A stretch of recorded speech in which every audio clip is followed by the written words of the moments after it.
all know, Ebele Obi has had a thriving business ever supermarket for the last 5 years that has revolutionized the North London African Caribbean food business. And her wealth of experience has led her to write this book, Just Go Further. For everybody who's interested, who believes it's too late or believes the time is not right, this will encourage you. Nneka is also going to review this book and tell us a bit more so that we can all get some information, get going, and also try and know that it's never too late.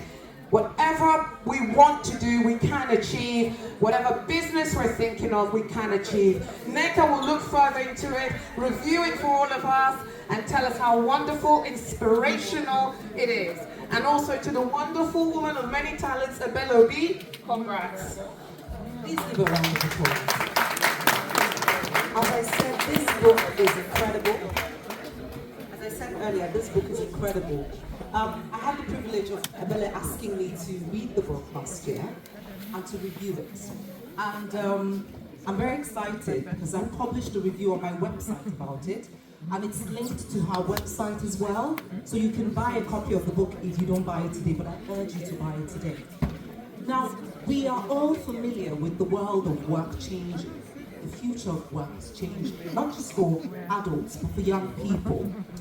And in a world where we are being trained to work for others, Ebele offers us a guide of something different. And I must say, this book blew me away because it was a lived experience guide.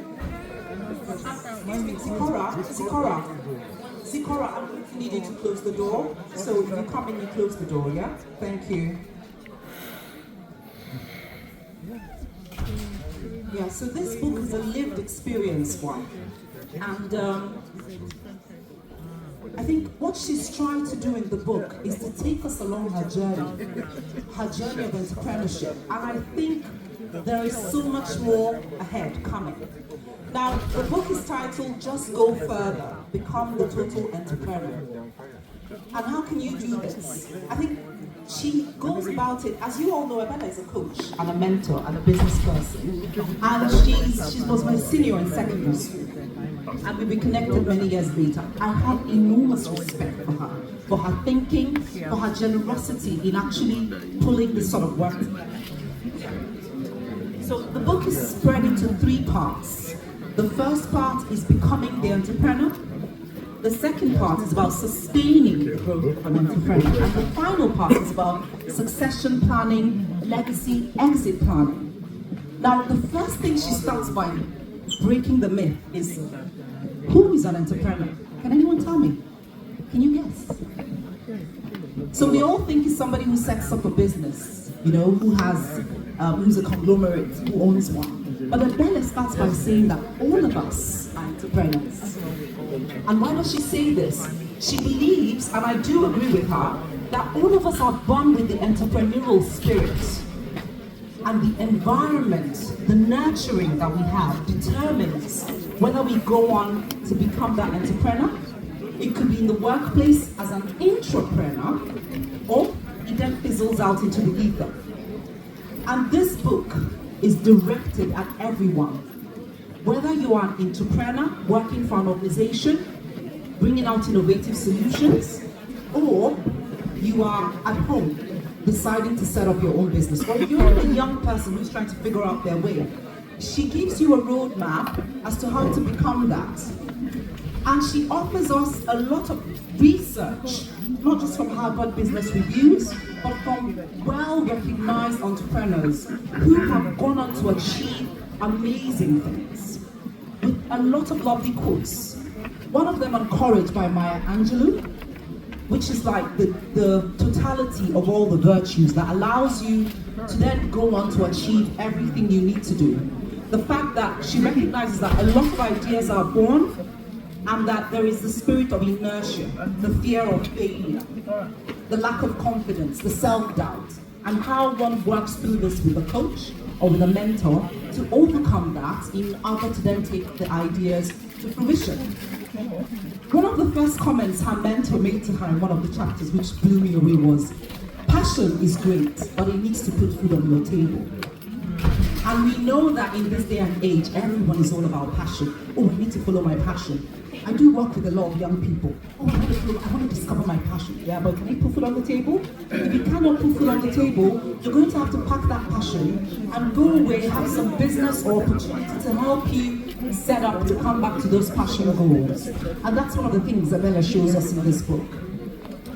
Now, going through section 1, which is all about becoming, overcoming, getting started, just going one step further, she identifies 20 entrepreneurial mindset attitudes that everyone has in some form or in some way. Some might have 2, some might have 5, some might have 10. But it's about that mix, the alchemy of mixing all of that together in order to get to what you need to do.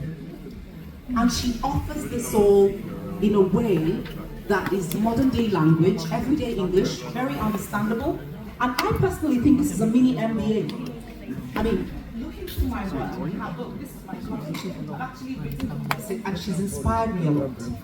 Now, going on to the next segment, which is part 2, sustaining the growth of a business. She recognizes that when you now finally start the business, in the growth phase is a very sensitive phase, because that's when, if you're growing, the chances of making mistakes increase. And therefore, one needs to then be very careful. Do you have the right board of advisors? Do you have the right networks around you? Do you have the right relationships? And these things are all intentional because you have to be sure that they are value aligned. And she goes through anecdotally experiences of things she's experienced with people she's seen through different companies, different entrepreneurs in Nigeria, even outside of Nigeria. So it brings a wealth of lived experience, not just of hers, into the book. She recognizes that when you start a business, the first year might not be profitable, neither is the second year, and that's fine. Because from her own experiences, when she started coaching, she actually started making profit in her 3rd year. And she recognized that even though there were no financial gains in the first 2 years, she was able to improve relationships. She was able to have so much transformation and impact across other areas, not just in her life, but in the lives of other people. And she's very honest about that journey, which is something that a lot of business people aren't. Which then leads me to the 3rd section, which is on, sorry, is someone's phone ringing? Could you check it as well? Because it'll be useful to turn it off. In the 3rd segment, we have the succession planning and the exit.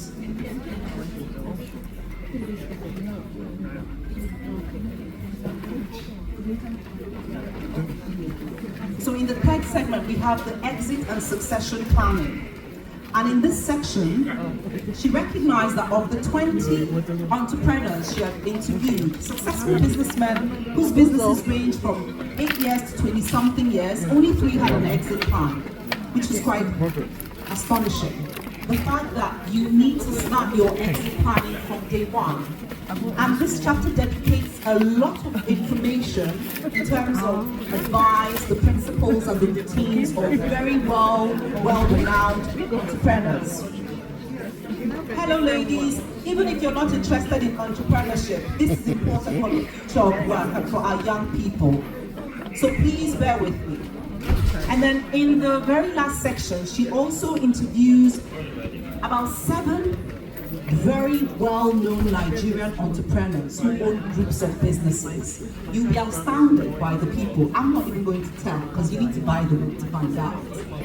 And they share their routines, what they've done over the years, advice on how to start a business, what to do, how to hang in there, how to position yourself in the market, how to understand your niche, how to do your valuations, and how to also be to have that attitude not to employ someone you cannot find. That was a good one for me, because I could have done with that information years ago, but it's good to know.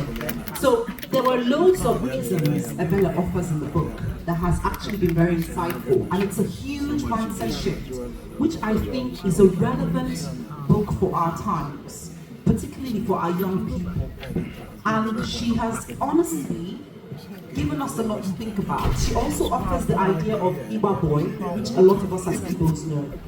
And it's interesting because at the time she wrote this book and published it, I was telling her subsequently, she was saying at the end of the book that this Igba-Boy system is something that needs to be studied and offered as an alternative globally. And I was happy to inform her that Harvard University had actually started a program studying Igba-Boy as an option, because apprenticeship, the Igbo apprenticeship has been shown to develop a lot of entrepreneurs and help society at large. Now, this then leads me to encourage her to write her next book, which has to be on apprenticeship, because she's got a lot of ideas which I feel we need in the 21st century. So Ebele, as an entrepreneur, by the definition of this book, is someone who makes things happen. And if you agree with me. And she's someone who brings the change she wants to see. And that is who we need to be in society if we want to be the total entrepreneur. So I encourage you, pick up the book. She's offering it today at how much? How much is she offering the book for today? So $24.99. We've got a card reader. It is a steal at $24.99. It is the launch fee that she's paying, and it's still not worth it. I will go for a lot more. I have read the book, I've published a review. I'm happy to give you the QR code of my review so you have a look at it in detail. I have not covered it in detail because I still want you to go buy the book, but it is worth it. So on that note, I'm going to invite two individuals who will be coming up to give commentaries on the book. Just a few minutes commentaries, and then Ebele will start I think she has signed copies of her book. So there's signed copies of her book for you to get some today, and I encourage you to support one of our own. I'm encouraging her to go out into schools with this book, to go and talk about it, because this will give us what we need for the future. This will put the control in our hands, in our children's hands. They get to decide their destiny rather than robots. And believe me, it's not my words, it's her words. So she says, get in front of your destiny before the robots do. And I know they're already coming anyway. So I'm going to call on. Please, can everybody give me a round of applause for that? I was trying to keep it in such a short time, but this review is a really long one. I tried to, when I was reading it and writing it up, I felt like even 30 minutes won't do it justice. So when I said I'm going to try to do it in 10, I knew it was going to be impossible. So if I haven't given it the best angle, bear with me, because there's so much to cover in the book. Now I'm going to call on Dr. Dan to come up and give us a commentary on the book. Dr. Dan? Thank you. Please have a round of applause.